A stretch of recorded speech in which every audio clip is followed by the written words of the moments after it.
In a world that is built for speed, there's one thing we all still have to do, and that's wait. Today, we're going to dive into a discussion from a Christian fellowship group that asks a really powerful question. What if waiting isn't just some frustrating delay, but actually a virtue? Let's find out. Right? It's a question we all ask ourselves, whether we're stuck in a traffic jam or just waiting for some big news. In a world that's all about speed and instant gratification, the simple act of having to wait can feel almost unbearable. Well, this group of friends decided they were going to really explore that question. And to get their heads around it, they turned to this powerful, really timeless analogy: the farmer. Someone whose entire life, whose entire livelihood depends on waiting for things they have absolutely no control over. Think about it for a second. A farmer can't make the seasons go faster. They can't just command the rain to fall. For them, patience isn't just a good idea. It's a necessity. They are completely dependent on a process that is way outside their control. And that creates a really profound kind of waiting.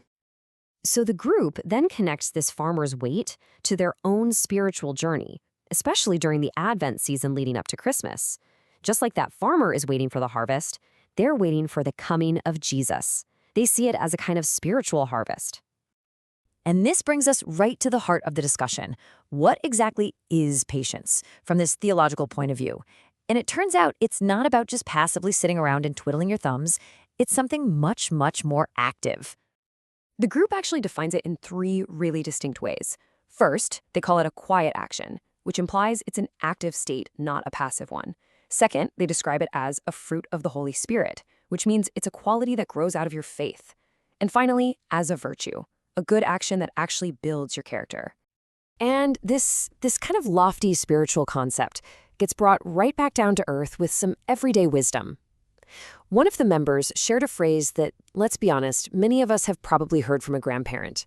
It's a great reminder that patience is often learned in those small, mundane moments of life, like doing the dishes. Okay, but this whole idea of patience, it builds to something much more challenging. The group all agrees that you can't really talk about true spiritual growth without acknowledging a very difficult, but as they see it, essential ingredient. And this is the crucial point. In their view, we often want growth to be smooth and easy, but that's just not reality. Suffering isn't some bug in the system, it's actually a feature. It's part of the very process that leads to maturity and to strength. To explain this, they turn to one of the most famous biblical stories of suffering there is, the story of Job. This is a guy who loses everything, his family, his wealth, his health, but it's what he gains through that process that is the central lesson here. At the beginning of his whole ordeal, this is how Job describes his relationship with God. It's a kind of objective knowledge, right? Something he's been told about, an idea he understands intellectually. It's distant. But it's through his trials, through that patient endurance, that absolutely everything changes. His entire perspective is just transformed. And this is the result. His knowledge is no longer secondhand. It's become a direct, personal, subjective experience. He doesn't just know about God anymore. He feels he has seen God. And according to the group, this is the kind of transformation that can only come through enduring real hardship. So what's the ultimate goal here? What's the point of developing this patient endurance through suffering? Well, the discussion describes it with a specific phrase that comes from the Apostle Paul. So putting on Christ is presented as this practical four-step process. It all starts with patience and enduring suffering, and then it moves outward.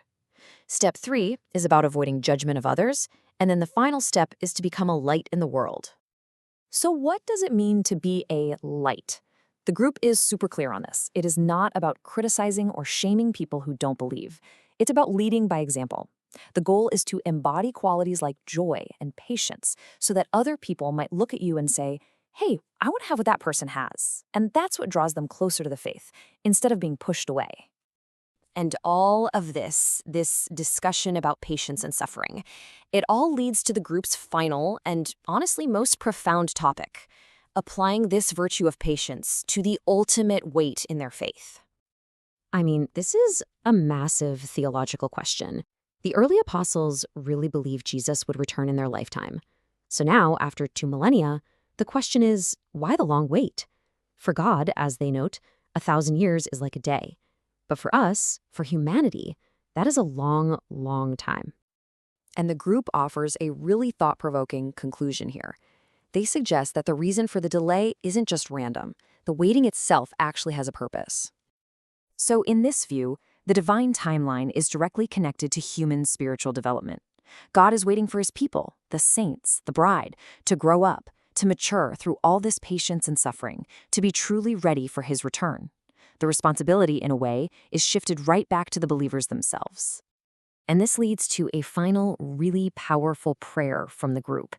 Because if the divine return is waiting on humanity's maturity, well then couldn't that process be sped up? It leaves us with a really provocative question. What if our own growth, our own patience, could actually play a part in shaping the future?